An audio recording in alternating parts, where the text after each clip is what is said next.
When the Titanic struck an iceberg in the North Atlantic Ocean and sank in the early hours of the 15th of April 1912, there were many heroes on board the ship that night.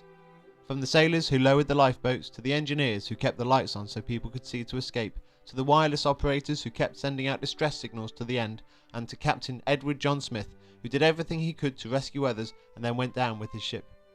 Of all the stories of heroism, one of the stories of the Titanic that has become something of a popular legend is how the band continued to play as the ship sank, helping keep people calm amid all the panic of that terrible night. The ship's band consisted of 8 musicians led by Wallace Hartley, an English violinist. There were 3 violinists, including Hartley, 3 cellists, a bassist or double bass player, and also a pianist. There is a memorial to the members of the band in Southampton, which we are looking at now, which reads, "In memory of the heroic musicians of the SS Titanic. They died at their posts like men." The story as to what happened is a little unclear, as it relies on the stories of the survivors, and all of the band died when the ship went down. One of the first class passengers, a Canadian called Vera Dick, stated afterwards that the final song the band played was "Nearer My God to Thee." However, Vera Dick was one of the first off the Titanic in a lifeboat over an hour before it sank, so this is not a definitive account. Although a second survivor, Charlotte Collier, also stated she heard "Nearer My God to Thee" very near the end. One of the wireless operators, however, Harold Bride, stated afterwards that the song "Autumn" was played just before the ship finally sank, although this was not one of the pieces in the White Star Line songbook, so again this is not a definitive account either. Whilst it is not clear which piece was played at the very end, what is not in dispute is that the band chose to stay at their posts and provide calming music to a panic-stricken group of passengers, arguably helping keep passengers calmer and potentially helping those organising the lifeboats to save more lives. They also made no attempt to save themselves until the very end and arguably sacrificed their own lives to help save others around them. The band of the Titanic have become something of a musical legend and were immortalised in both the 1958 film A Night to Remember and the 1997 film Titanic. Here you can see the clip from A Night to Remember. In this version, the English version of the hymn "Nearer My God to Thee" is played. Quickly! This way! It's the end, boys. We've done our duty.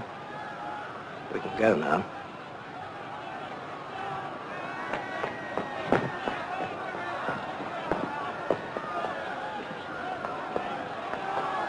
Hertha, komm doch schon, wein nicht! Otto, warte mich! Otto!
can see the clip from Titanic in which they play the American version of the hymn, which is the version we have been listening to in this video as well.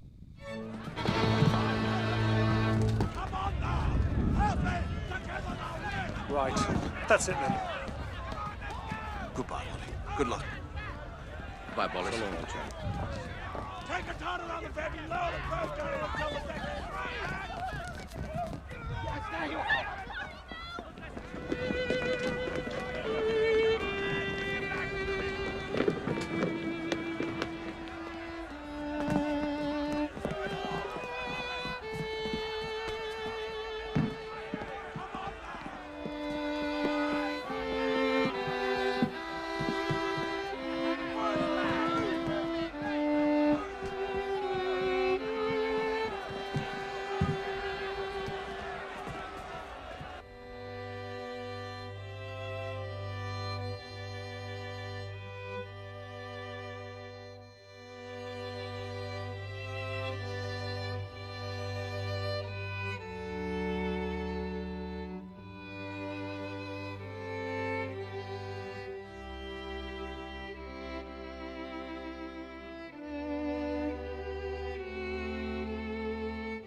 And so they lived happily together for 300 years in the land of Tir na Nog, land of eternal youth and beauty.